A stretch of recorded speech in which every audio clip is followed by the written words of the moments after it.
print that small, Evans? If I have the right glasses on.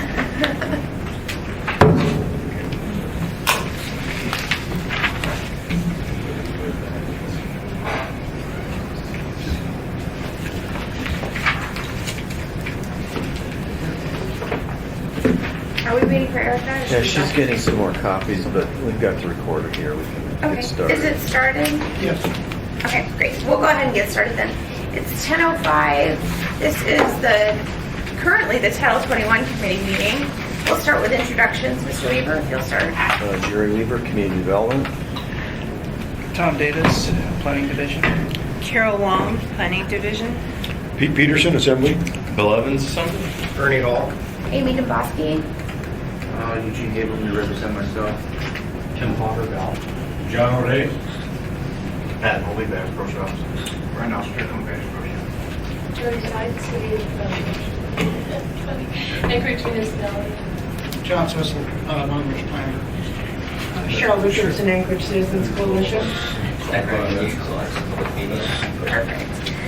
Good morning. I have to first apologize because I have not been publishing agendas.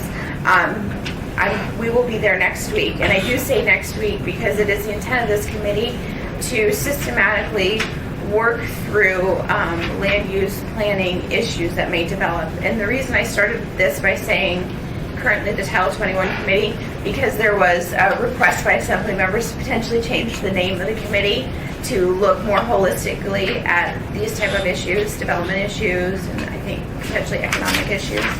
So we'll see what Chairman Trainee comes up with and Mr. Evans comes up with for a title. But for right now, today, my intent is to go through, we did introductions, we will go through the 3 ordinances that were discussed at the last assembly, that were introduced at the last assembly meeting. And then Tom brought us the land use plan map, so we'll talk about the schedule for that. And lastly, we'll talk about the work plan to address potential issues that we already know exist within Title 21. And I do want to let members know that yesterday I spent about an hour with the city clerk, and their department has been instrumental in helping deal with like the towing ordinance and some of the more complicated ordinances.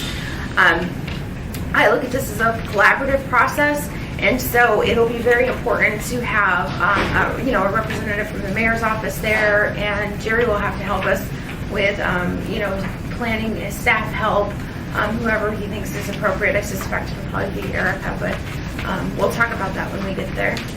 But we will have a systematic plan in order to deal with this, because as we can see with these ordinances, they're just going to come faster. And I think rather than being sporadic, it's better to be systematic. So, okay. Two of these were introduced. One of them is going to be introduced, so one of them hasn't been introduced yet. Okay, perfect. Well, let's start with the first one, and I have to apologize if I forgot my glasses. But, we do have a couple of representatives here today from Bass Pro Shop. They were made aware of the ordinance in which they were referenced yesterday, so they're here to listen. I have extended them the opportunity to ask questions should they have them. But let's start with that ordinance, and that is the ordinance where it's referencing marine vehicles. 82. Yep, 2015-82.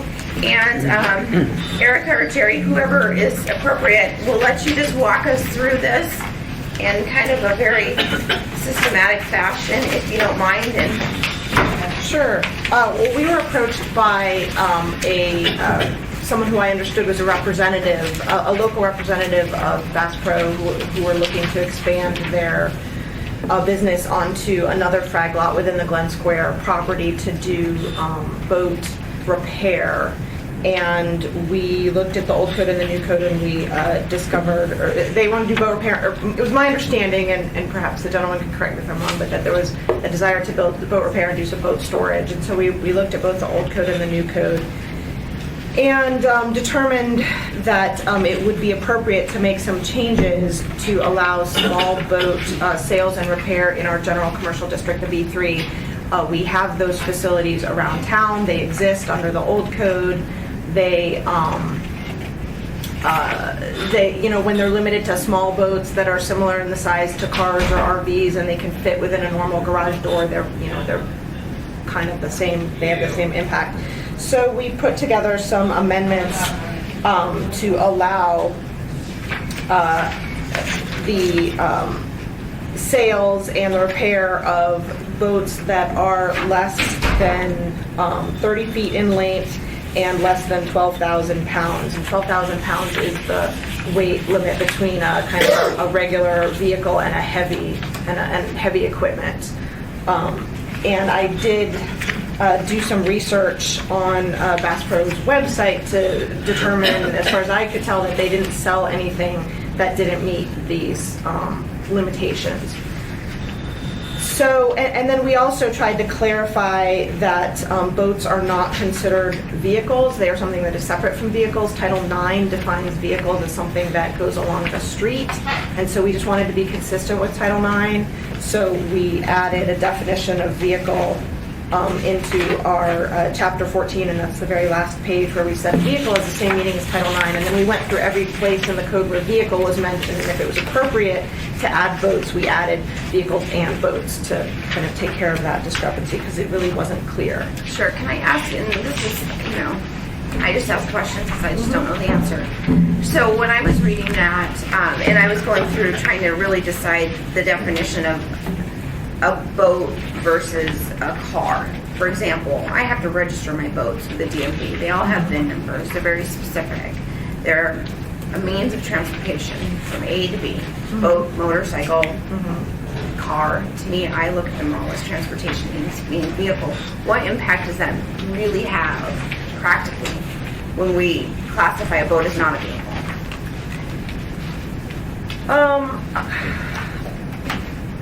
I'm not, it gets down to like when you're talking about what's allowed and you're using the word vehicle, or what do you mean? And I was just trying to be consistent throughout all of municipal code to clarify. So we're trying to allow boats in these smaller boats in the same general places that we allow vehicles. I mean, in storage yards or sales or whatever, in the same way we do vehicles. But I just felt that consistency throughout code would be useful. Will it make any difference when it comes to, because I'm thinking of like an automotive lot that has lots of cars out there, trucks, whatever. And then now we have potentially, and I'm looking at the impact from a retail perspective. Yes, I recognize, Bass Pro, they do some vehicle or some boat maintenance there, but I'm thinking of the displays that they have out. Will this have an impact on that? Well, the displays, the Bass Pro Shop is a large retail establishment, and the large retail establishment rules govern the display of items for sale. So this doesn't really impact that. This affects their proposed new facility on a different lot, and it makes it clear that selling the display, sale, leasing, or rental of new or used motor vehicles and boats less than 30 feet in length and or less than 12,000 pounds is an allowed use. Okay, I'll let you keep going. Okay. Thanks. So those changes are cover section 1, where we added boats in the vehicle parts and supplies, use the sales and rental of large vehicles. We added personal watercraft and associated equipment to the small vehicle sales and rentals, which was covering things like motorcycles and snow machines and ATVs, and so now it includes jet skis as well. And also then in the definition of major vehicle service and repair. So that's section 1. In section 2, there's a couple of changes. The changes that are at the bottom of page 2 just make it clear that a self-storage facility can have associated outdoor vehicle and boat storage. So you can, when you have a self-storage facility that has a vehicle storage portion, we also include boats. So it's, boats now not being vehicles, we added them in there to say those are also okay. The next section on page 3, there was, can I borrow yours? I didn't have that. So back when the self-storage rules were rewritten in 2004, there was language that was originally proposed to say that security wire such as concertina or razor wire and barbed wire is permitted, but only if inverted inside the fence and not visible from outside the fence. So that was the language that was worked out through the large committee that worked on the self-storage ordinance. Then during the debate on the floor by the Assembly on October 26, 2004, and there's a portion of the minutes in the packet, there were some concerns about if you had razor wire on the inside and it was not visible, was that going to create liability issues?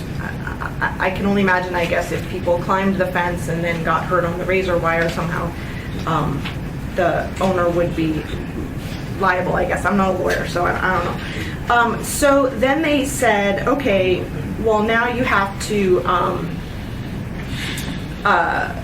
they proposed to amend it to say inverted inside the fence with posted and maintained prominent warning signs for the fencing. So you either had to sign that there was razor wire inside the fence, or you could allow 1 foot of the wire material to be visible from outside the fence, so above the top of the fence.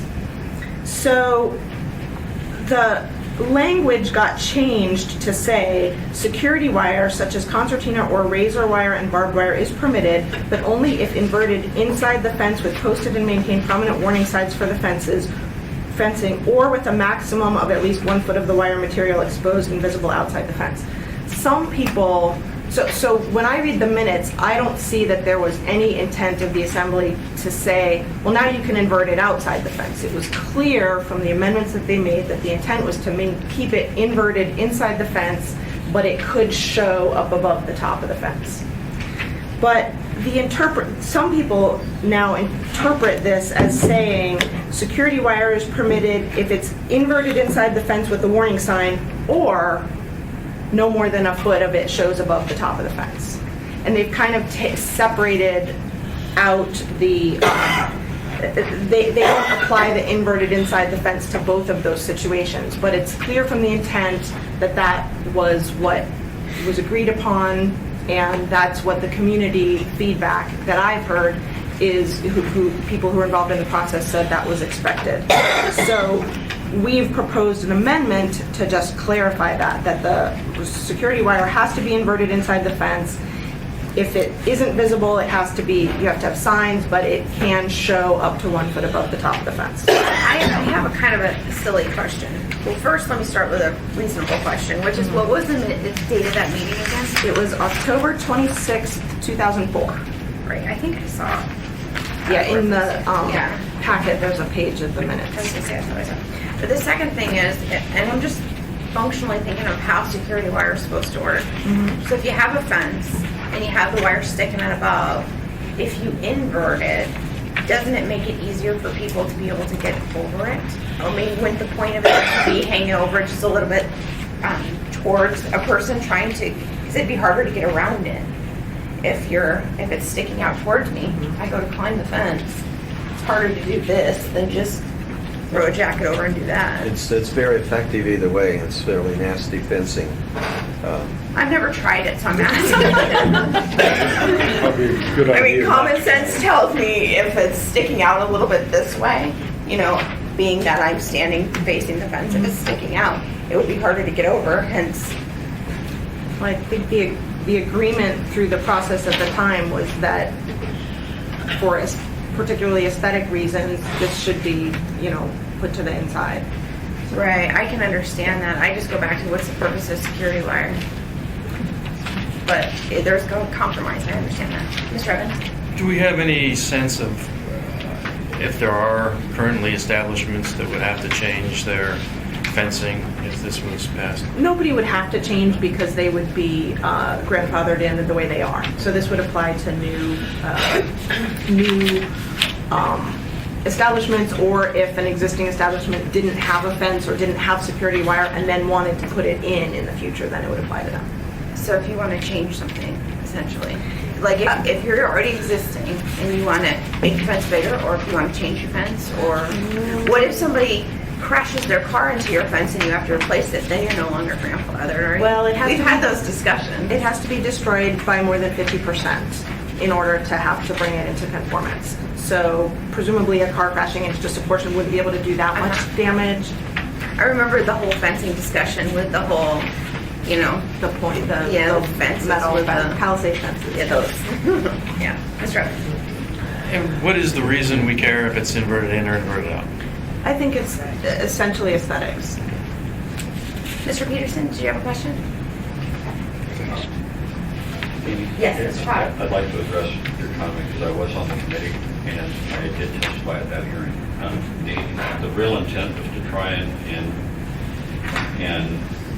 deal with the aesthetic and compatibility issue that if you're in the B3 General Commercial District, that you could be next to a variety of things, including residential, within the B3 zoning district. And having the concertina wire sticking out over it was kind of an imposing image, and rightfully so, because it serves a purpose, but that was just not compatible.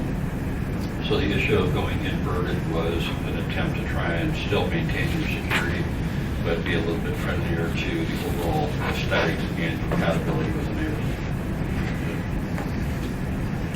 And it's still very effective if you're trying to climb a fence, Amy, so don't do it. I was just saying, I'm not going to try.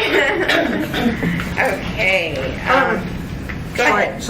So the change in section C, so page 3, lines 19 through 30, we removed the reference to the requirement to put L1 visual enhancement landscaping along a street of collector classification or greater, because that is already a requirement in the landscaping section. So it was just kind of duplicative, and we felt that that wasn't necessary, because we try to have things mentioned once so that if we change them, we don't have to catch it everywhere. Moving on to section 3. So our standards for on-site pedestrian facilities in the new code do require pedestrian walkways on-site, particularly between the street and the primary entrances of developments. We had exempted industrial and utility facility uses in the I-1 and the I-2 district from providing that pedestrian walkway, because generally industrial and utility facility uses in industrial areas aren't really getting the pedestrian traffic, and so that was exempted. A project came up in the Marine, I think it was the Marine Industrial District. It was a utility facility project in the Marine Industrial District, and we saw, oh wow, they would have to put this on-site pedestrian walkway from the street to the front entrance, and why would they have to do that in the Marine Industrial if they didn't have to in the I-1 or the I-2? So it seemed reasonable to add the MC, the Marine Commercial and the Marine Industrial districts to that exemption. In section 4, under F2B, there's always been a little bit of tension between perimeter site landscaping and perimeter parking lot landscaping requirements and the site distance triangle.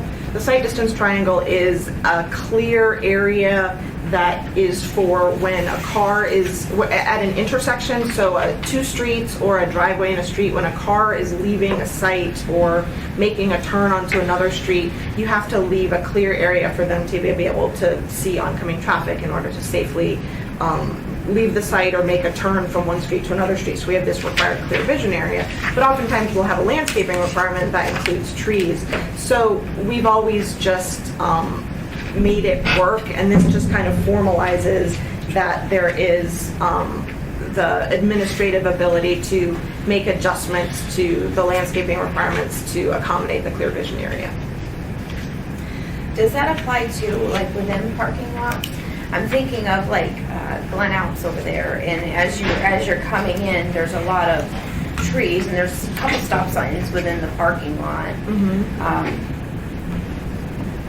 Is this applying only on the exterior of? The clear vision triangle doesn't apply within sites. And on 4B,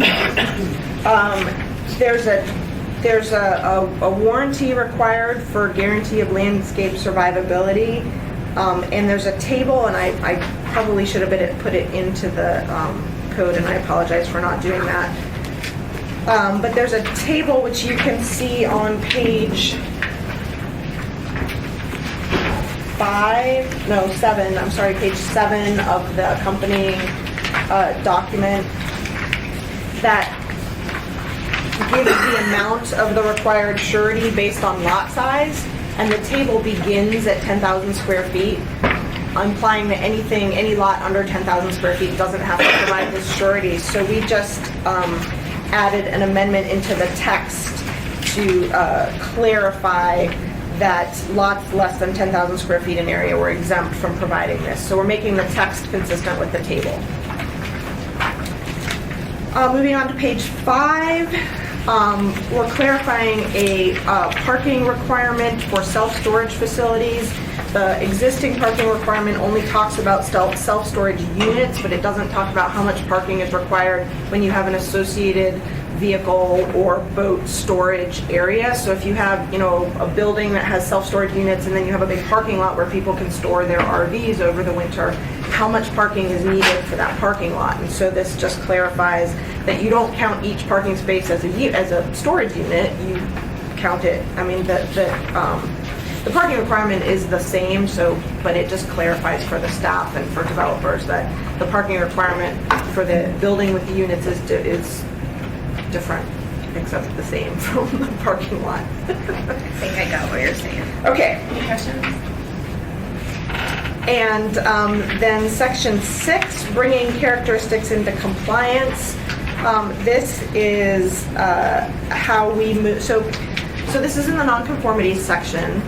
And when you have non-conforming characteristics of use, so things like parking, landscaping, lighting, that sort of thing, that under certain situations you have to move towards conformity with these items. And we were just clarifying that the list of the types of uses that have to move towards compliance, we missed one. We missed the whole community use bunch of uses, so we just added that into the list. And you would want to somewhat cross-reference this use with the table of allowed uses in 2105. In 2105, the categories are residential, community use, commercial, and industrial. But we're basically just trying to say everything. Oh, and then the definition that I mentioned before in section 7.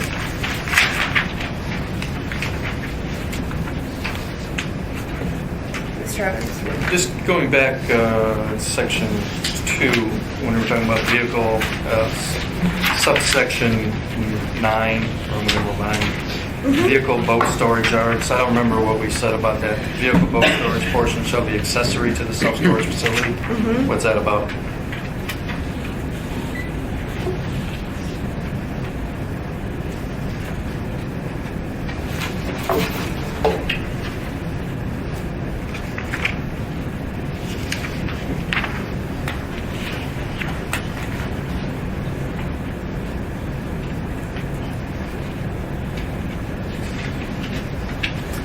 I think it's clarifying that a self-storage use is the principal use, so you can't have just a vehicle storage yard and call it a self-storage use.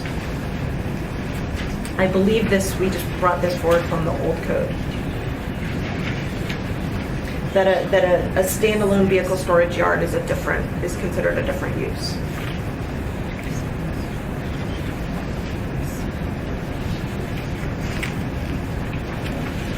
Go right ahead. In section 4, when we were talking about the visibility clearance areas, and the decision-making body may approve alternate plant locations, is it also possible for them to waive the plant locations if the plants would have been in it, instead of saying you have to have it somewhere else, to have the ability just to waive that requirement?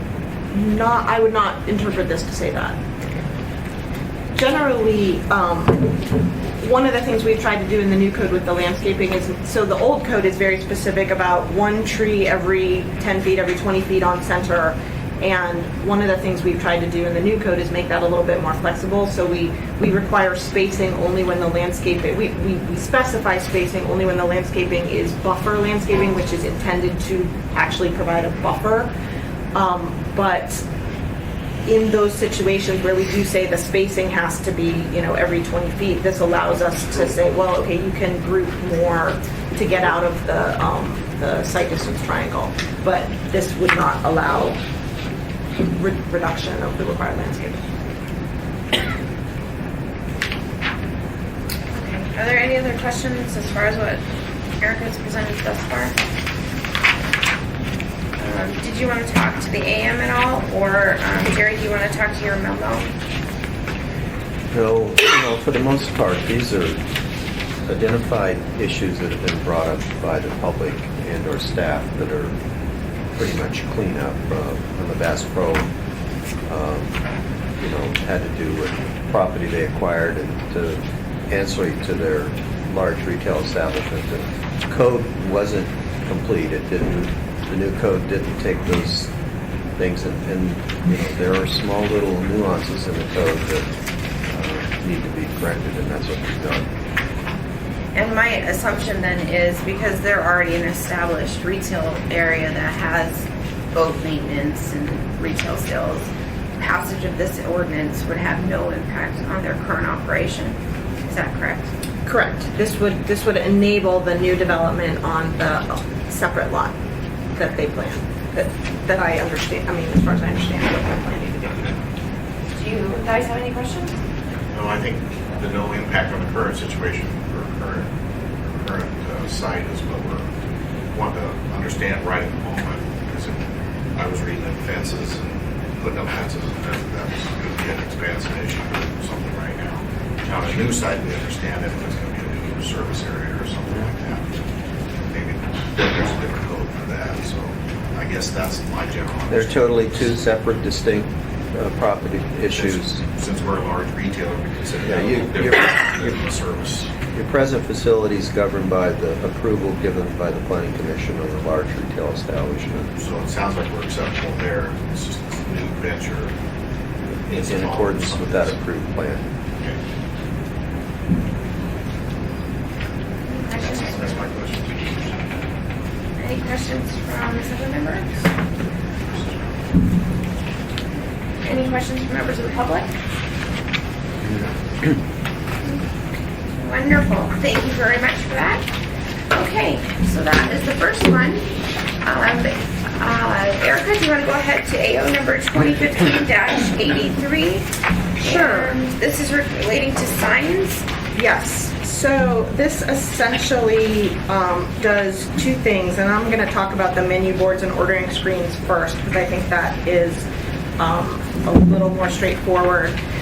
The sign code as written and adopted doesn't really address menu boards and ordering screens. They're not really considered freestanding signs because they're not out in front advertising the use, but they're not considered instructional signs either because they don't really meet the definition of pointing people how where to go on the site. And so we wanted to make sure they are allowed because of course they're very necessary.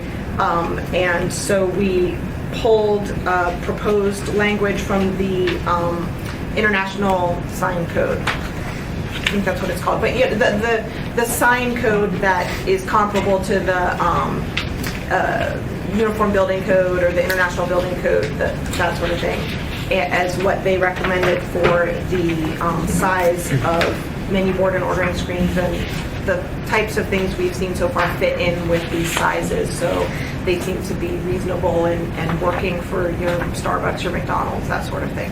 So that's added in for various districts.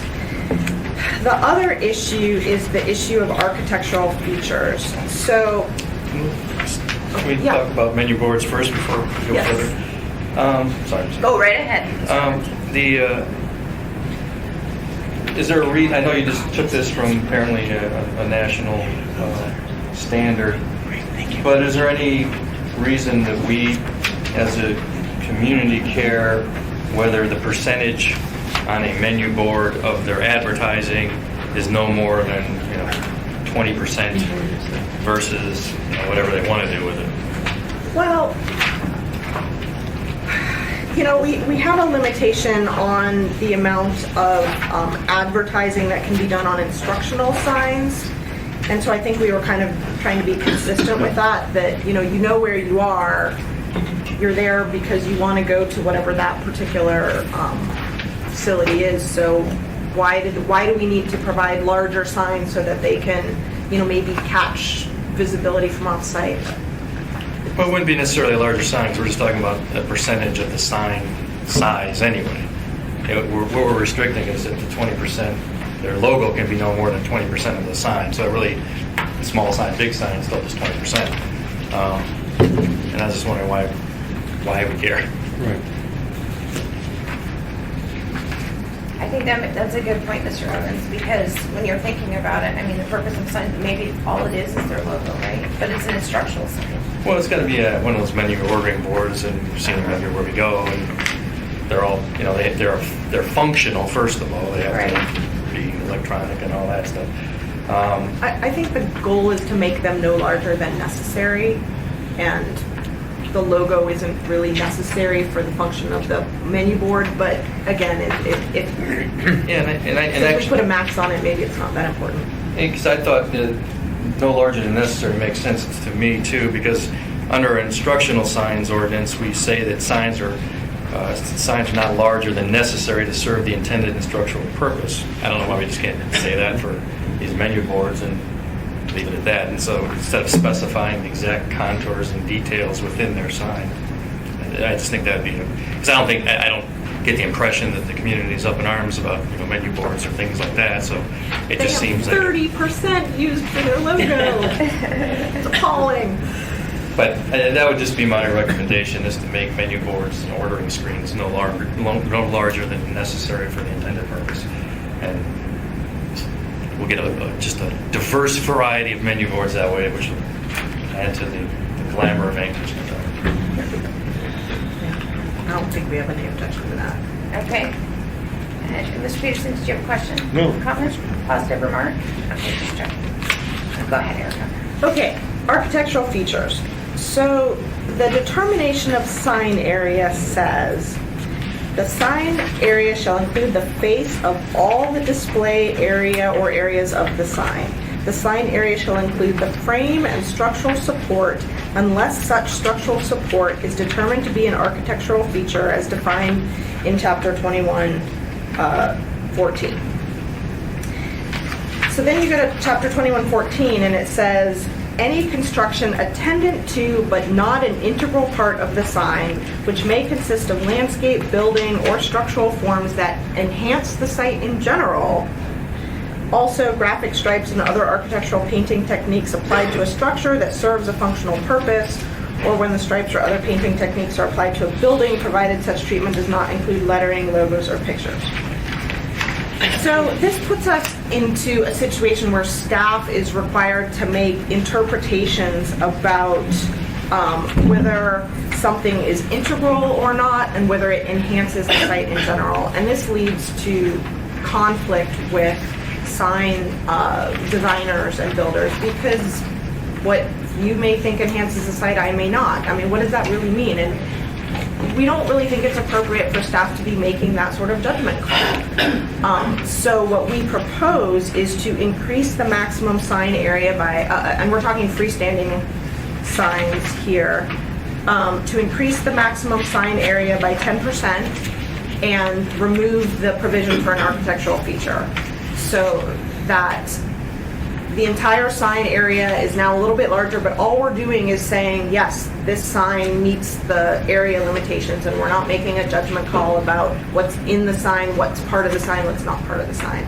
We feel that that is more fair to the entire community, and it takes away this kind of judgment by the staff about whether it enhances it, whether it's integral. I'm not entirely sure what those things mean.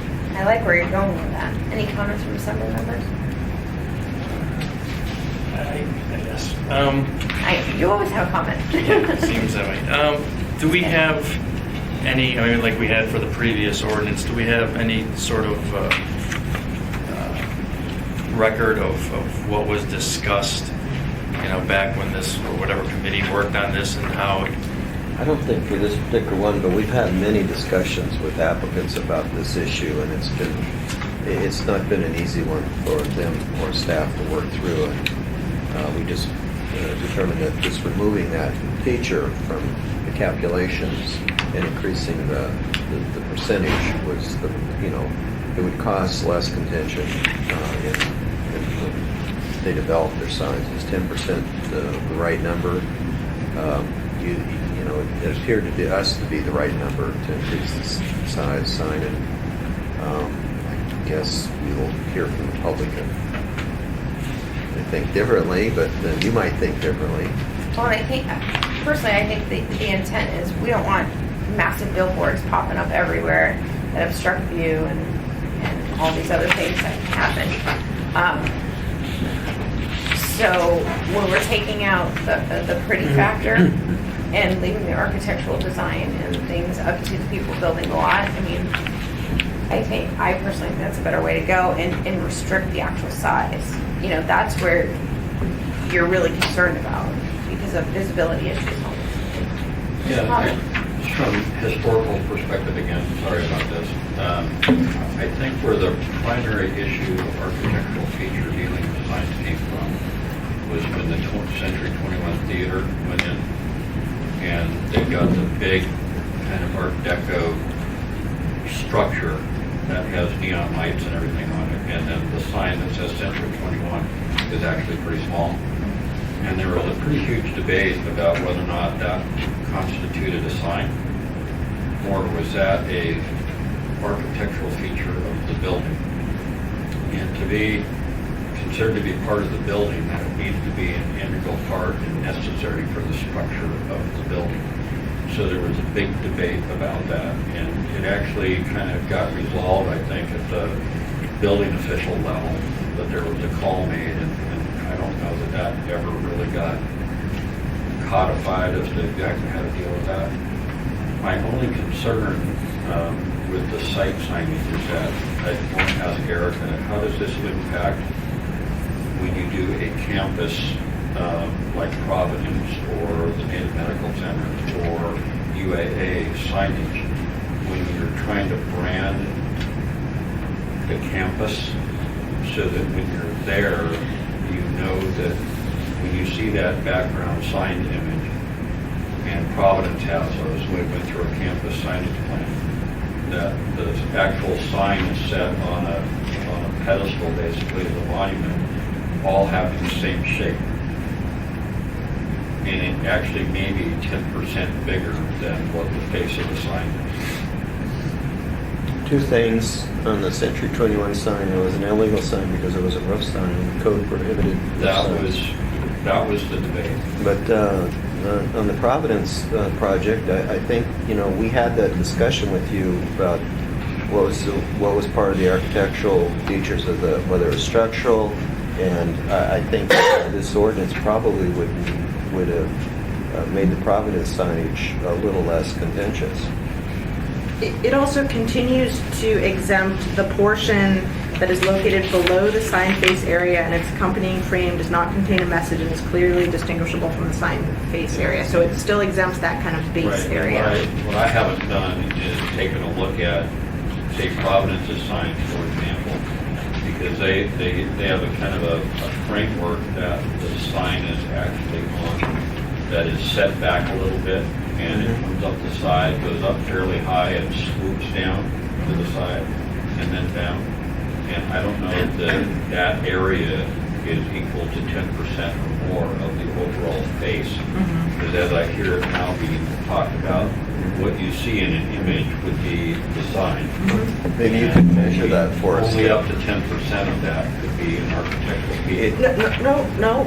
As much of that as you want can be an architectural feature. We're not gonna put any. You can make your sign this big and have giant decorations around it, we're only going to be looking at the area. And whatever's inside it can be whatever the applicant wants. Mr. Hall, did you have questions? Mr. Evans? Yeah, I'm not sure I understand.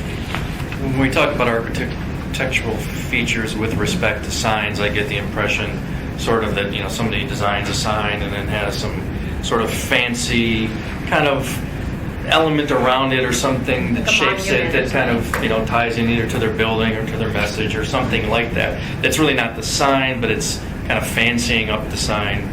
And as I understand the current language, those type of things would not be included in calculating the size of the sign. They're not part of the sign. They're something else.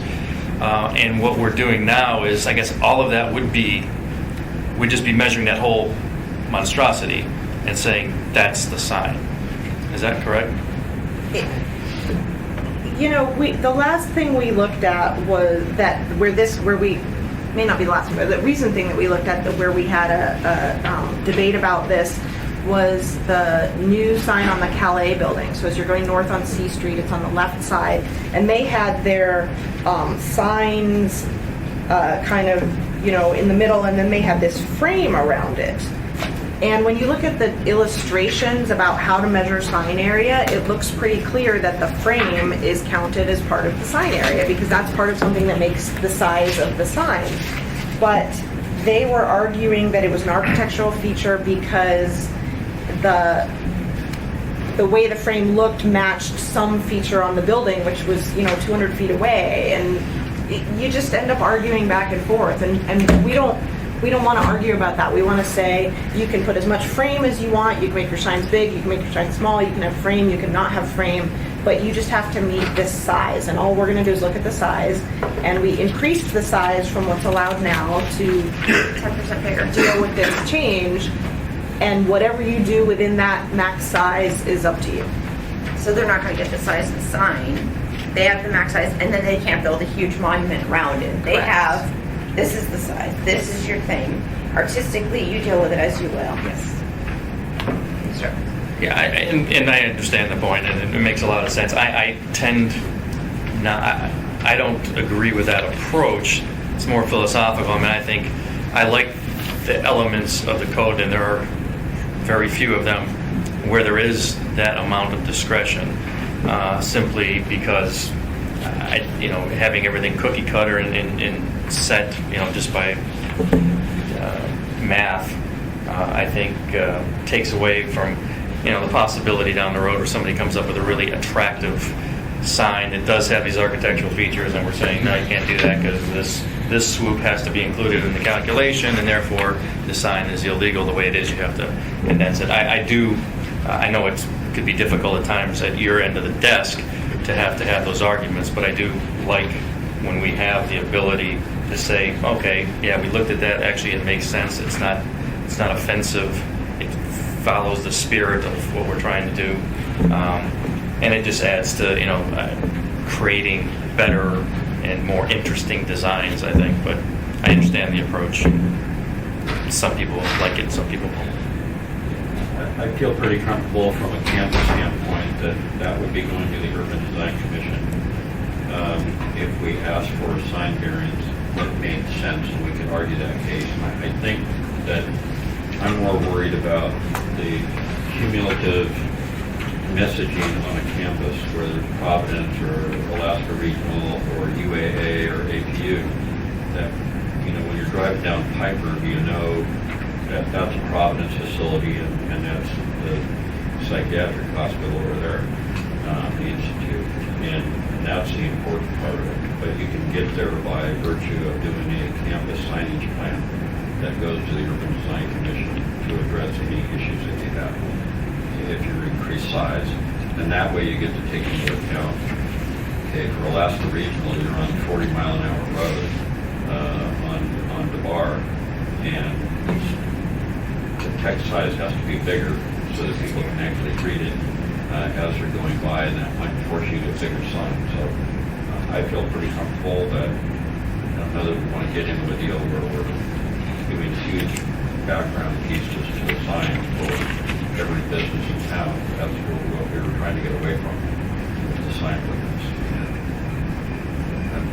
I'm okay with what's going on here. Not that Well, my opinion then makes we're no okay. difference, but I mean, this process to sign code was a huge undertaking, and those in the room that weren't part of it, it was more than plenty fun. But actually, what we're talking about now is actually changing, was the result of that large undertaking. To some degree. Erica, you want to keep going? I think that's everything in this ordinance. All right. Are there any questions from assembly members? Any questions or comments from staff? Any questions from the public? All right. Seeing none, we will move on to the next ordinance, which this is the one that has yet to be introduced that I had inadvertently said it was introduced previously. It's AO number 2015, yet to be numbered, and it's talking about self-storage requirements. Yeah, it has a Planning and Zoning Commission case number 2014-0186. Just below the title. Hi, Mr. Trainee. No, How are you? I'm fine, how are you? Good. We had to start from the beginning. We got started. No.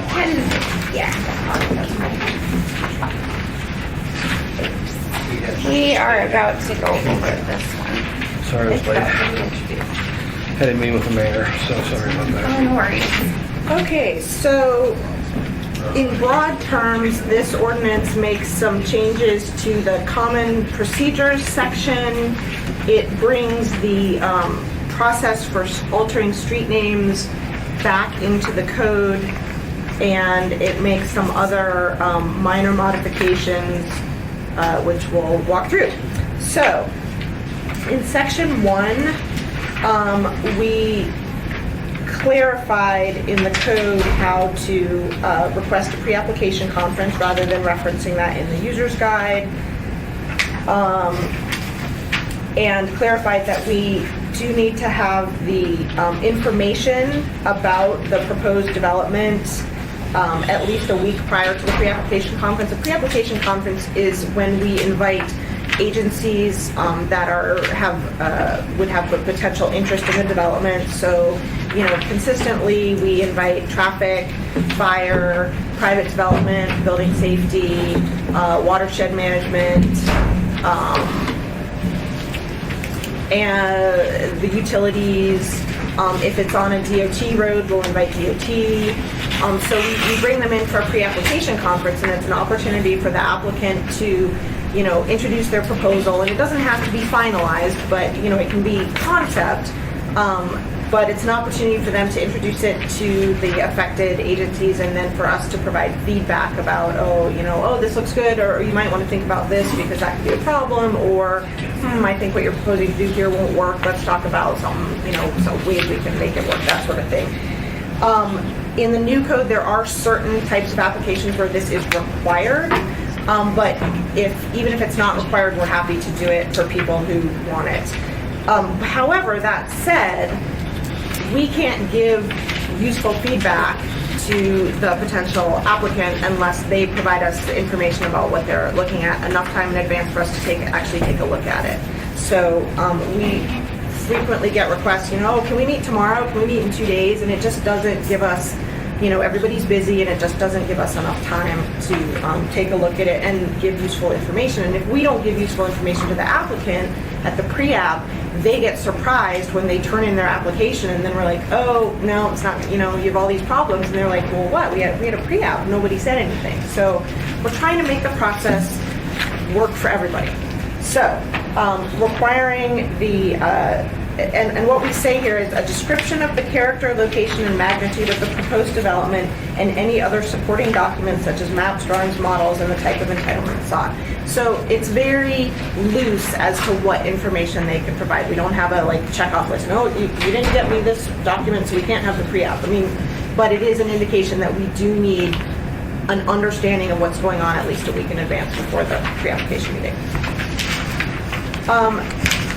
Turning the page, I think we just had some duplication between the section 3 and section 4. So we deleted some of the language in 4 that we just addressed in 3.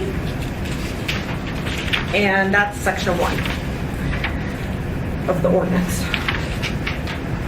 Section 2 relates to the timing and number of community meetings. What we requested when we provided a draft so what this used to say is that when a community meeting is required, which is required for rezones, conditional uses, subdivisions, and major site plan reviews, and just double check on that. Rezoning subdivisions, subdivisions that go to the plating board, not short plats. Conditional uses, institutional master plans, major site plan review, and public facility site selection. Those are the things where a community meeting is required. And a community meeting is an opportunity for the potential applicant to go out to the to talk to the people who are surrounding the proposed development site, introduce what their plans are, and get feedback from the surrounding neighbors. And we had a lot of talk in the rewrite process about whether or not this had to be a community council meeting. And we had originally proposed that it not have to be because community councils don't meet, or many of them don't meet in the summer, but the community councils were very concerned that this was going to kind of dilute their charter purpose. And so what ended up happening was it says that it's preferred that you use a community council meeting as your community meeting, but if you can't, for some reason, you can't create your own community meeting. So I'm sorry, this is just a little background. So it originally said, and then once the applicant goes to the community meeting, describes to the public there what the proposal is and gets feedback, there's an opportunity for the applicant to potentially make changes to their application based on the feedback that they hear from the community. So how this was adopted, it said that you had to hold your community meeting after you have the pre-application conference, but before you submit an application. And that just was too constricting for applicants. It created too much of a squeeze on, you could only have it in this short window of time. So what we proposed was that you had to have it before your pre-application conference and your application submittal, which gave you all the time in the world to have your community meeting, and then you schedule your pre-app after that. There's, on the one hand, you could say, well, you want to talk to the staff before you go out to the community to make sure that you're not proposing anything that's, that you absolutely can't do. But again, on the other hand, oftentimes the pre-application meeting is happening very close to the application submittal. The Planning and Zoning Commission recommended that this be changed to say that you have to have your community meeting only prior to the submittal of that application. And my concern with that is that we're going to end up with community meetings that happen, 1 day, 2 days, 3 days before the application is turned in, which isn't going to give an applicant an opportunity to make changes based on feedback that they hear from the community. And that, to me, negates half the point of having a community meeting. So it's a policy call. I think you'll hear a different opinion from Mr. Potter because I think the commission listened or felt he had a compelling argument for this at the commission. So it's a policy call. But my concern is that if you can turn in your application the day after you have a community meeting, then you're not really having the opportunity to hear from the public. The information is going one way. And what we were trying to foster was kind of a two-way flow of information. Not saying that an applicant has to make changes based on what they hear from the community, but giving them the time and the opportunity to do so. Mr. Trainee? Just a quick question on community council notification. Can you require them to give us the vote of the community council? Because some of these community councils have 20,000 people that belong to it, theoretically, but they only have 8 people show up. So I would like to at least have the vote total down there. Because I want to make sure it reflects the neighborhood concerns, not the 8 people that show up. In our community council rewrite, basically mentioned that there's supposed to be the vote count on That does, we resolutions require coming? that, but I'd like to see it go through the process. Because I know sometimes we'll have a developer that goes to the community council and you've got 15 people that show up opposed to it, but that isn't completely reflective of the people that live within that geographic area. Mr. Hall? Erica, what you brought up is very interesting. I've been having a lot of discussions in regards to this marijuana process and public notification, community meetings, etc. How we don't in code, I believe, have a definition of community meeting or a process for a community meeting. In the new code, there is a process.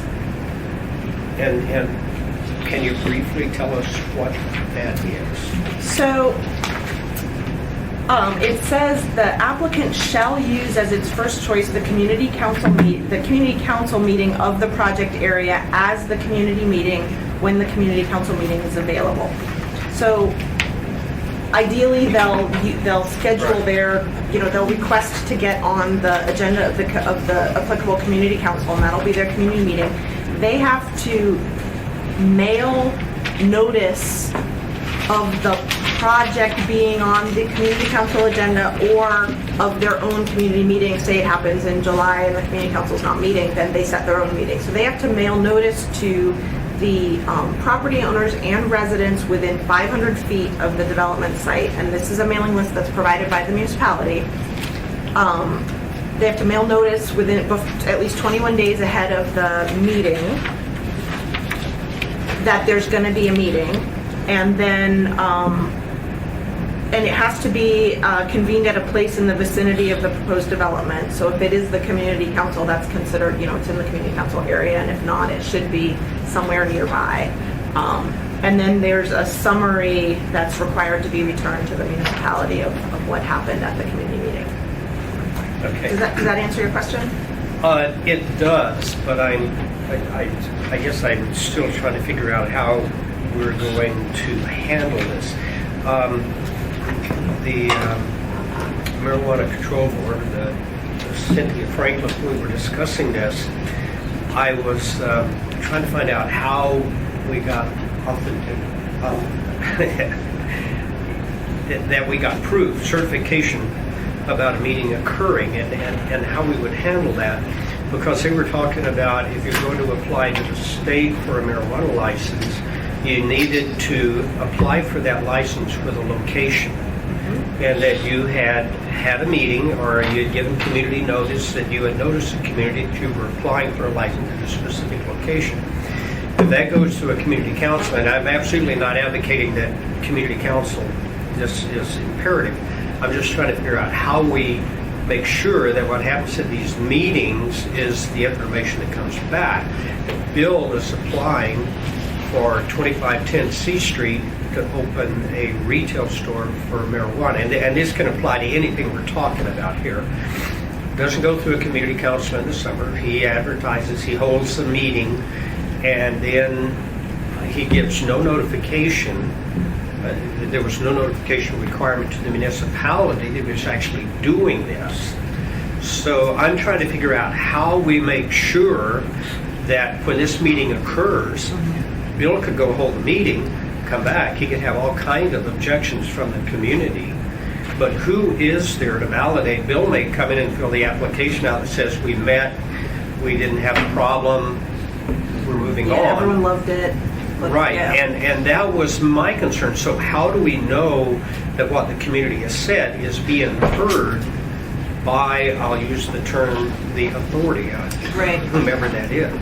Well, if it is a community council meeting, I think we would depend on the community council to Right. also provide information. No issue, they're going to be If there it's- beating on our door. Yeah, if it's not, Everybody kind of leaves and goes, and there's nobody. the applicant is required to provide a summary that includes a summary of concerns, issues, and problems expressed during the meeting. But if they are not truthful with us, there's no way that, the only way we would find out is members of the public coming to the public hearing and saying, I went to this meeting and what I heard was, I objected or whatever. So we don't have a way we're just trusting that the applicant's being honest with us. It seems to me at some point, a caveat on this, when it's going to involve activity within the community, is we're going to have to make sure that there is an official of some sort in attendance at those meetings, that we get, yeah, it could be me. And now maybe it's a notice to your assembly member. I don't know, but I mean, to me, it was going to be a big deal because we could have somebody that's going to go through the licensing process for marijuana and give public notice because they said, well, we'll have them do an affidavit that they did the meeting. Well, okay, you've done an affidavit, but they go, they get a permit, they come back here and they go over to 2510 to open a store, and all of a sudden, we in the community say, wait a minute, where did this come from? I mean, we've given nothing, we weren't even aware of this. So I don't know, it seems to me that I think we need to have the ability to do the community meeting, but I think what I was looking for is maybe we need to come up with specific how that works and who is at that community meeting, because you need to hear from somebody that's not prejudiced to what the outcome's going to be. Mr. Peterson. Thank you, Madam Chair, and I think no matter how you go about the public meeting and how you notice people, and there's always going to be people that come up and say, wait a minute, I never knew that was happening, I never got the notice, I didn't get the memo, or whatever. And I mean, you can put gigantic banners along the side of the road, and some people are not going to find out about it, even if they live next door to where this is happening. There's a limit to the size of the banner. This has been one of those issues. I think it was probably, gosh, Erica, when was it when we started talking about improving public notice? Was it a year and a half ago? At least, yeah. The biggest, in my area, I keep bringing up the monofillage because it's the issue that really spurred people. I mean, there were people literally across the street who said they didn't know anything about it. They didn't get notice. The planning department, they had actually, and P&Z had actually gone back and said, no, you expand the area. You guys need to notice more than what's required in code. So they made the area bigger, and they actually had mailing lists. People that said they didn't get any notice. They were literally, the department's like, no, right here. We sent it, see? And they showed now, who knows, somebody took something out of the mailbox. Maybe they saw it look like junk mail, but that's the problem. So we've gone back and forth, and I've kind of stalled on it because I'm not exactly sure the best way to go forward is how to improve the public notice. And maybe part of that is, how do you, intertwine, I'm using the wrong word. Maybe in that injecting the same is who's the public official there, how I don't know. Now, community councils are the only thing established in the charter. So, somebody wants to just start a marijuana shop or something, or a development area, if they can't get to the community council, they have to notice everyone within 500 feet. So that's a must.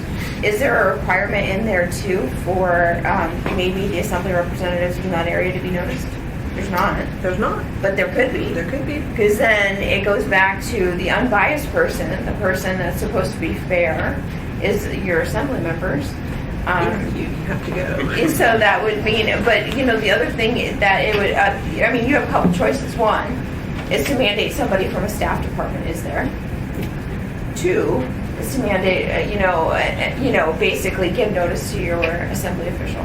So I don't know what the best route is, but this has been an area that I thought could be improved for a long time. I'm just not exactly sure how to do it. Erica? And I just wanted to point out that one of the changes between the old code and the new code is that now we have to notice residents, not just property owners. Right. And this has significantly expanded the number of notices that have to go out, because you'll have situations where there's one property owner but 100 apartments on the site, and so our notices are increased by 3, 4, 5 times the number. So I think that's a good change, but I have to say I think I can think of at least one community meeting for an natural resource extraction use where I think they sent out, I think, like 1,000 notices and one person came to the meeting. So, the response really varies. Yes. Earth-shattering comment, I believe that the provision you're amending is actually subparagraph 3 instead of 2.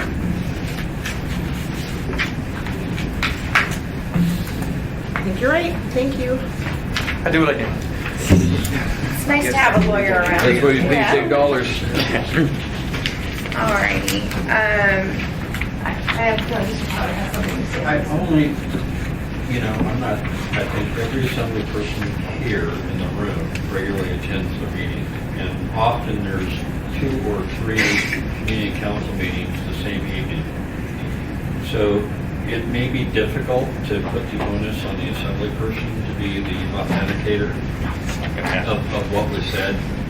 So it's a difficult situation, and I don't know if you need to have that for all cases or if the marijuana issue is something that needs to be done. But, you could require the applicant to provide a recording of the entire deal. When it goes to a community council and we send out our brochure notices to the list of names of owners and residents, we send that out. And then you've got the support and backup, because if you attend the community council meeting, they typically take minutes and or record it, and often either pass a resolution or they have their minutes of the meeting that they approve at the next meeting. So there is coverage that way. It's when you hold your own independent meeting, or it's something about a licensing issue with marijuana.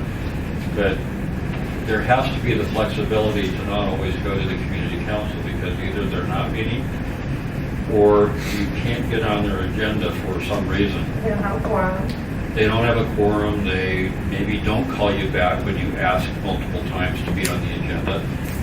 So it's not a foolproof system, and we need to be able to progress an issue forward. And so that was really the concern about having it all go to the community council. I think it's the best way to do it, and it's the way that we almost exclusively try and do it, but it can be challenging.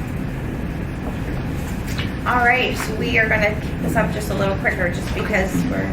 Okay.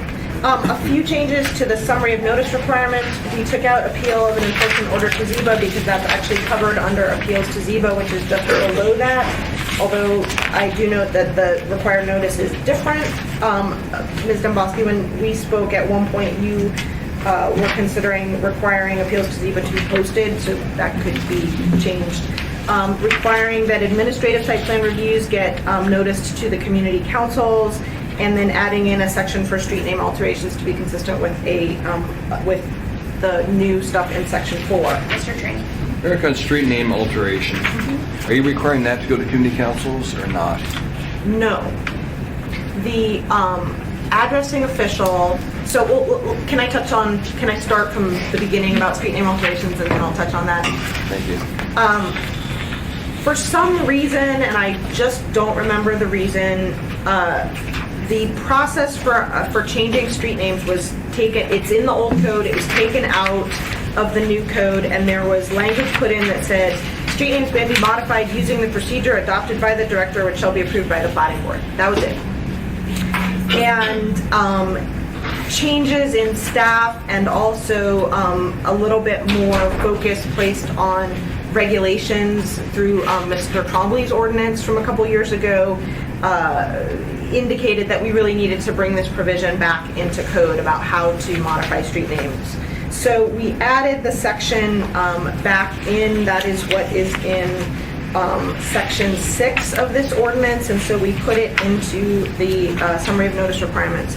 In discussions with the addressing official, who is responsible for working through this process along with the clerk's office, her feeling was that the issue is really related to the people who live on the street and who own property on the street, and it doesn't, that people outside of that group really shouldn't have a say, that it's kind of none of their business. That was her opinion, and so that was why she did not favor noticing the community council for a street name alteration.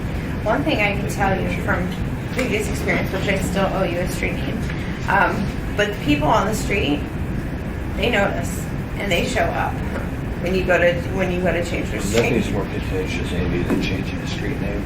Yeah, well, cell towers That's are up gonna there. be- it's Cell nuts. towers are up there, but yeah, they do. It's almost like an identity, you know? I think it's that way with some.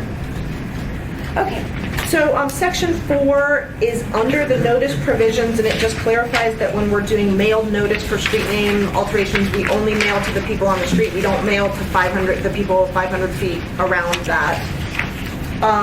In section 5, this has to do with those blue signs that you'll see posted indicating a notice of a public hearing or notice of an administrative decision.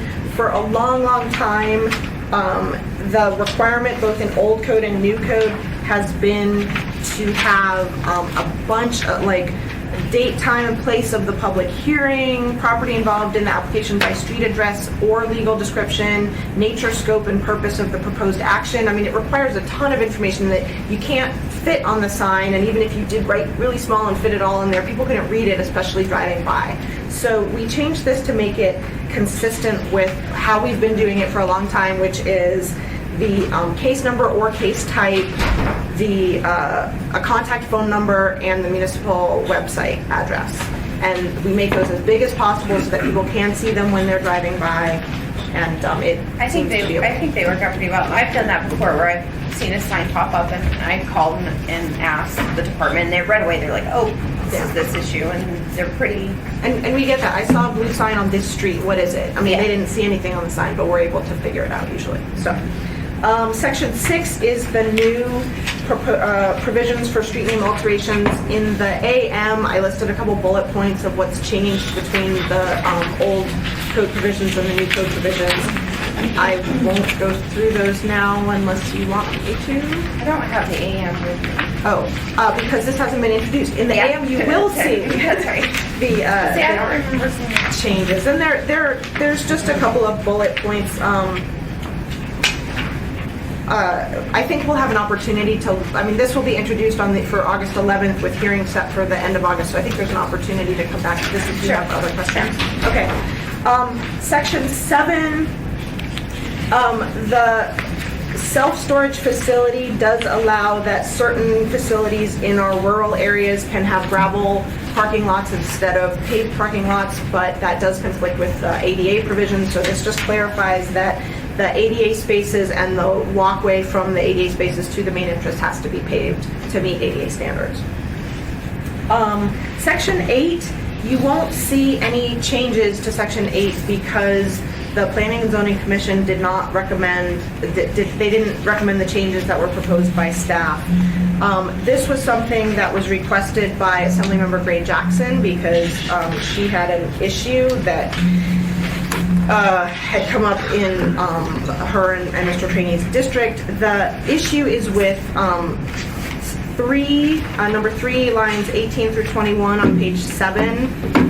The intent here was that, and this outdoor keeping of animals in this section applies to chickens, rabbits, ferrets. It does not apply to cats and dogs. So please keep that in mind. This does not apply to dogs. And it doesn't apply to large animals, horses, and that's covered in a separate section. So this is your chickens and rabbits, essentially. So the intent was that these chickens and rabbits be kept out of the setbacks of the zoning district at least 10 feet from any lot line. And this was to address, do a little bit to address noise issues. I know 10 feet doesn't make a huge difference. Odor issues and that sort of thing. Code enforcement is interpreting this as saying when you fenced your entire site and you just let your chickens run, that's not a structure for the keeping of them, and so that this doesn't really apply. So that wasn't the intent, so we had proposed an amendment to clarify that the animals couldn't be in the setbacks or at least 10 feet from the lot line, and the Planning and Zoning Commission said, no, we don't see any reason why you can't have your chickens run through your entire yard. So that's another policy decision that will be. I got a lot of chickens in my area. Got some llamas too. Wouldn't that be considered bear baiting? What's that? Isn't that considered bear baiting? It's been debated before. Could be. Okay, so Section 9,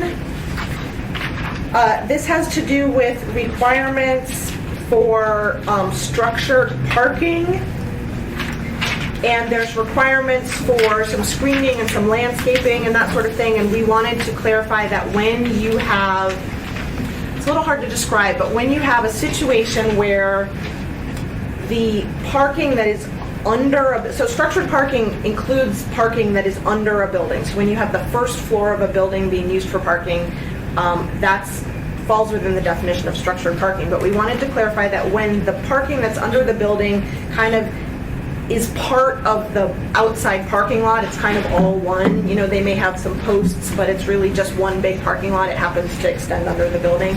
That the screening and landscaping requirements do not apply on that portion. So that you can have your building cantilevered over parking, you can have your parking under the building extend out to the rest of the parking lot without triggering these requirements. Does that make sense? Okay. Section 10, so one of the portions of Chapter 7 is exterior lighting, and there was a grand plan to have new lighting requirements. And this is a project that the staff has been continuing to work on, but it's very complicated, and so we haven't been able to finish it. So once the old code goes away, we're left with no lighting standards at all in the new code. So what we did here is we brought forward as an interim kind of stopgap requirement the same lighting requirements that exist in the old code, just until we have a chance to, go through the new lighting section and work with the community and the committee and planning and zoning on the new lighting requirements. And section 11 is just removing the language that said that street name alterations were going to be done in a process adopted by the director. So it just refers back to the new section that we just put in this order. Is it really necessary under Section 10 that we put into code the fact that we plan on changing the code?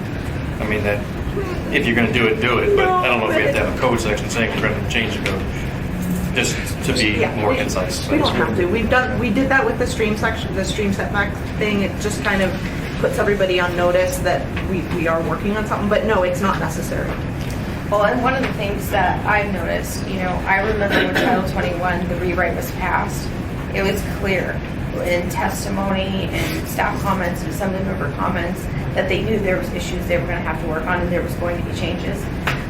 But once it was passed and voted on, now there are some that feel like it's done, you shouldn't touch it. And I think I can see why you're kind of signaling an intent there.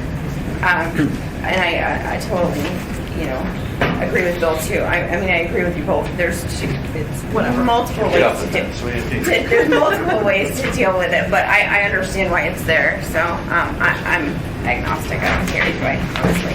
All right, thank you for that, Erica. Great job explaining those. I'm going to go ahead and move right along. It has not yet been introduced, so we will be able to bring this up at further work sessions, get multiple more comments as we move through. The next thing we're going to talk about very quickly is, Tom, your land use map work plan. So take it away. Yes, as a follow-up to your meeting last week, you requested a more specific time frame for the products for the land use plan map. What we have here is just briefly a schedule that expedites the land use plan map to the assembly so that it meets the intent for the assembly receiving the land use plan map for its consideration in December. It gets there through the standard planning process and legal requirements for public comment. Secondly, the backside gives you briefly the project objectives that are behind this. And then thirdly, I'll just mention a couple of things that the planning staff team will need in order to make this roadmap work, to make it happen. Briefly, on the first page, you have the target dates. This is the schedule to get the draft land use plan map to the assembly for consideration in December. And then first it features the public review draft being released beginning of September. and we bring that public review draft to the Planning and Zoning Commission in a work session in the latter part of September. It's part of our work to do some early consultation with the Planning and Zoning Commission. This public review draft provides the full month to allow organizations that meet once monthly the opportunity to see the public review draft. The second stage is a public hearing draft that it results from the comments we receive and the consultations that we have with the community during September. And the public review draft goes to the Planning and Zoning Commission in October, and then throughout November, the Planning and Zoning Commission will be deliberating on the public hearing draft. The public hearing draft, what we're shooting for is a defensible product for the decision makers.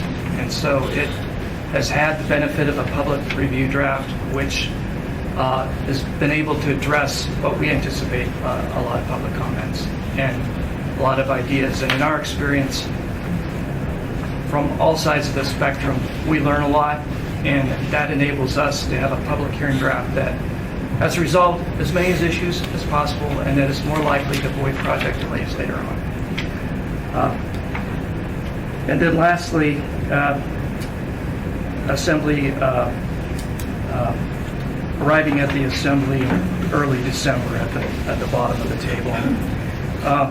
Just three things about this that we believe will be important for the planning staff to achieve in order to make this possible. And the first is that we have identified our staff team. It consists of John and Jody and myself. And I think that we're going to be more or less 2/3 to full-time.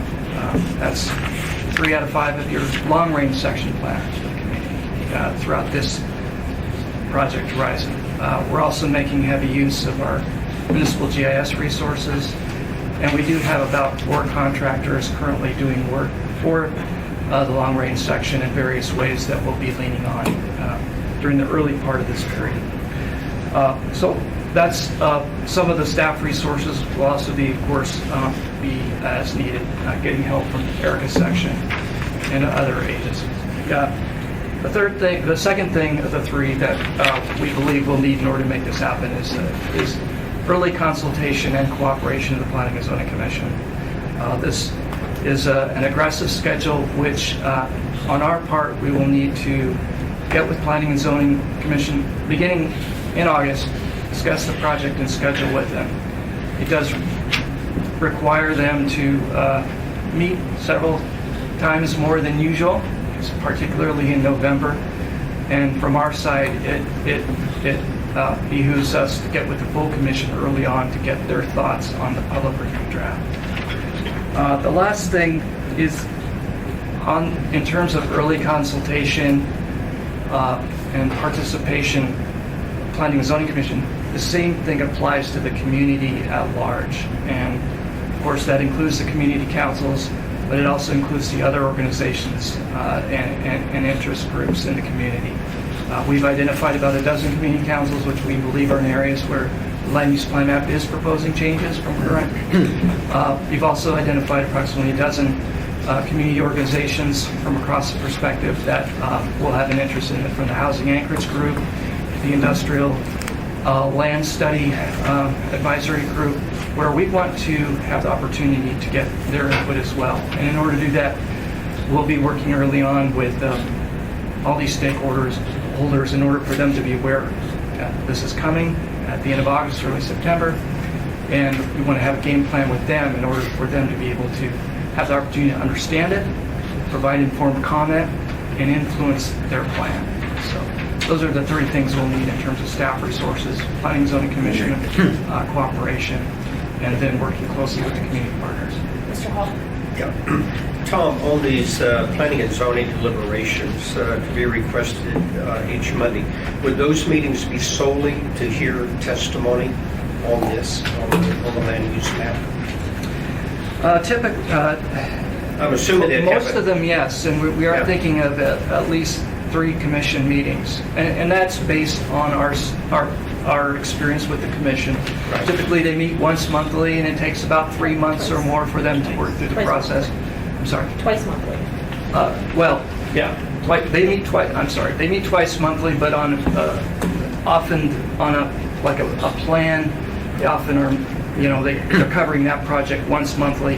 What we're doing is we're going to be asking them to meet more than once monthly and focusing those special meetings on the land use plan map. One of the things that I'm not sure about yet is we'll be working with Erica and Carol to make sure that this isn't getting wrapped around the axle with other planning projects and proposals from zoning and planning that maybe that the Community and Planning Zoning Commission may be asked to review during this time period.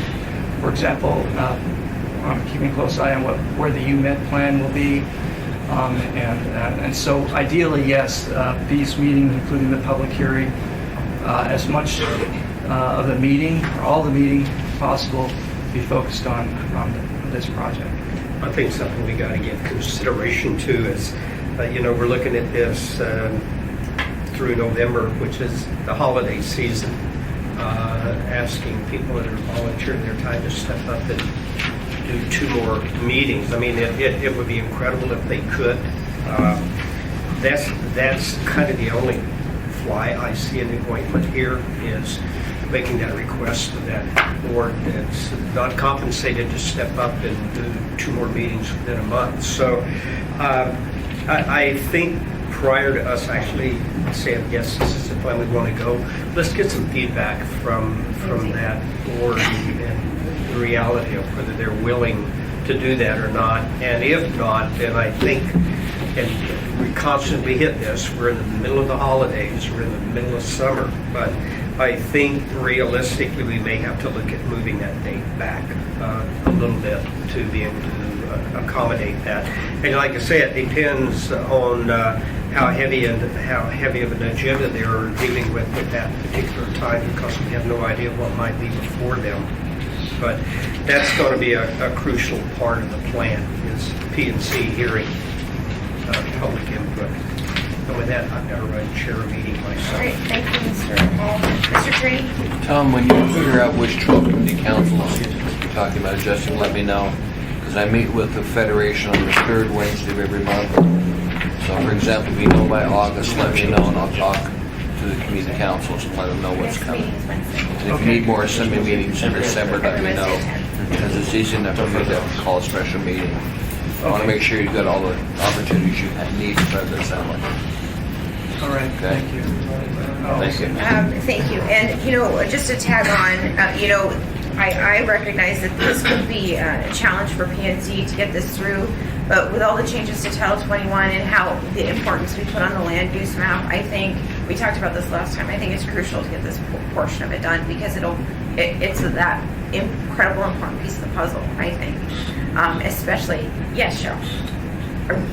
Oh, yeah, I was going to say that's it, especially an important piece of the puzzle, especially when we're talking about Mr. Hall's committee on marijuana regulation, all of the different areas where are we going to put these things? Where, as a community, are we going to develop? I mean, how is it going to impact us? I think this is just an integral part. So, I personally would be one that would be a cheerleader to advocate for them to really push and listen and have a couple extra meetings specifically for this issue.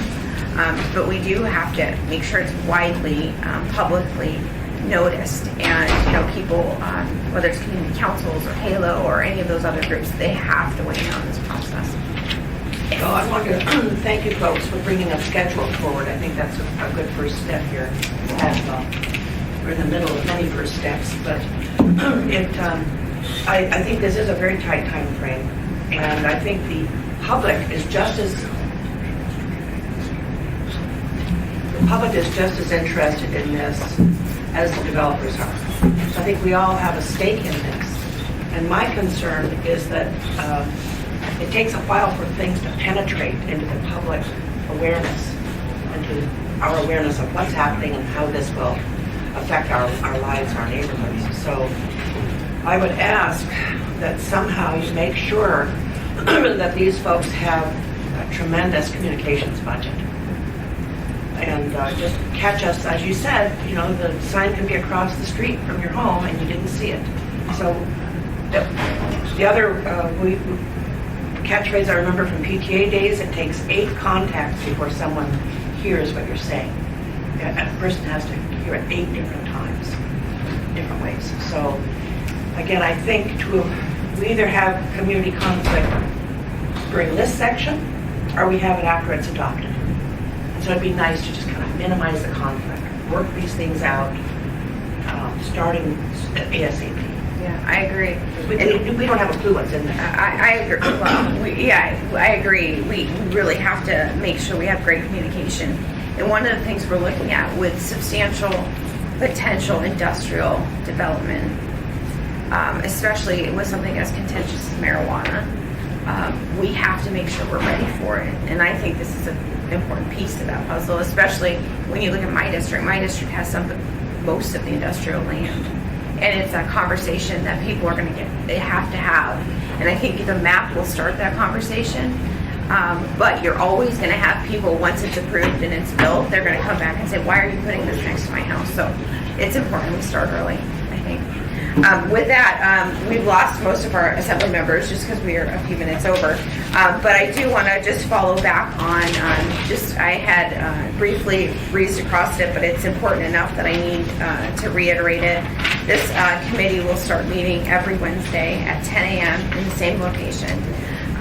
Next week, I will come with an actual agenda from now on, and we are going to develop an actual work plan to go back through and make sure we have consistency within Title 21, any issues that either the public, the staff, or maybe developers or maybe community members have identified within Title 21 that they feel should be talked about again, potentially tweaked. We're going to do that. Barbara Jones, did Barbara contact you yet, Jerry? No. Okay. I had talked to her yesterday, and she's going to be contacting you. My goal is to, I think it's probably aggressive to say we're going to get it done by the end of the year, but we're thinking we probably could, just sitting down with a calendar and looking how they work through the tolling ordinance and some of the bigger ordinances, we think we could probably get through it by March. But we need a systematic approach to do that. So we'll have, obviously the members will be, the assembly members will be on that, will be the voting members. We will need staff support. And I do have a legal opinion in to see if we can have a couple of members of P&Z coming in, because one of the issues we see is people are operating in vacuums, and it's helpful to have a little bit of dialogue so we can understand where everybody's coming from. And then we will have a separate subcommittee for drafting. And just talking to Barbara yesterday, my thought was 2 members from this committee. We have drafted a request for legal support to assist this committee with Title 21 code rewrites. And then also a member or 2 potentially, I think 1 member from the planning staff, and also I have a member of the mayor's office that I'm going to ask if he'll come and help, because I think it's important that they get an understanding of what we're dealing with and they're involved in the process too. So that's something Barbara will be talking to you about, and she hasn't talked, if you don't talk to her, that's just something she told me yesterday she'd follow. Well, she's going to call and talk about overall schedule, or because... Both a little bit of schedule, but she's also going to be talking to you about the legal services and potential who you think would be best for staff support. My recommendation was Erica, but well, I don't know. It just depends on your subject matter, because actually, most of the ordinances that we just went through, we don't really have any additional ordinances that we've developed or plan to take through. When you decide on the residential design standards, for the most part, there's still some cleanup issues that you've identified on the street naming and that whole kind of thing of how to go about that. But if we know in advance what the agenda is, we can certainly staff the committee. I just need to know what we're working on. There are things that, I heard before that Bill talked about of perhaps, permitting that wanted to look at that. And I've talked to the building side, and I think that's a very positive thing to look at, so everybody's cognizant of what actually happens. Yeah. Well, and she has, 3 pages of notes. We broke it down into 3 phases, essentially. So she kept all the notes, but Okay. I'll let her talk with you, Okay. because we want to make sure that we're systematic and we're not, we pass one ordinance here that conflicts over here with maybe the direction everybody was thinking we were going as a community. And Sure. so, I'll talk to her. Okay. We'll, and so that will be the focus of our next meeting next week, is we'll focus specifically on what our work plan is moving forward. And I don't know, when do you think we'll hear back from P&Z as far as if they can accommodate this schedule or not? We intend to schedule a work session with them as soon as possible. We want the opportunity to present to them what we presented to Erica and team presented on July 15th to the committee, and then go over with it then. What I'd like to do is maybe schedule that with Erica and Carol's help. I would hope as soon as possible. Probably not in the next week, though, I'm assuming.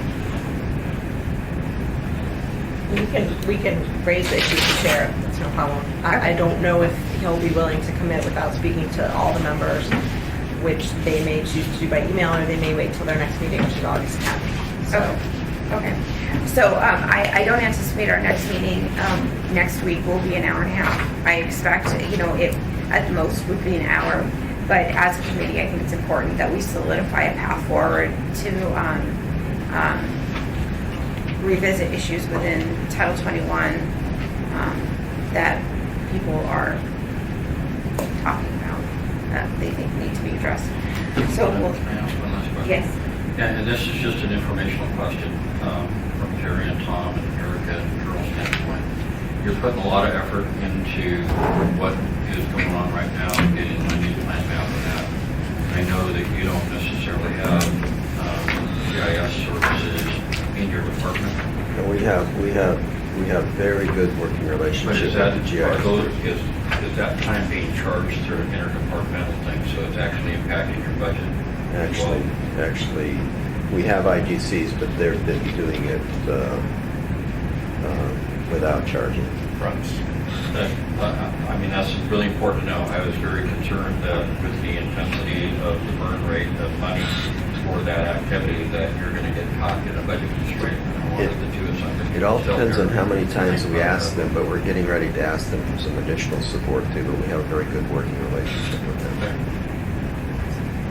All right, well, thank you. We are adjourned.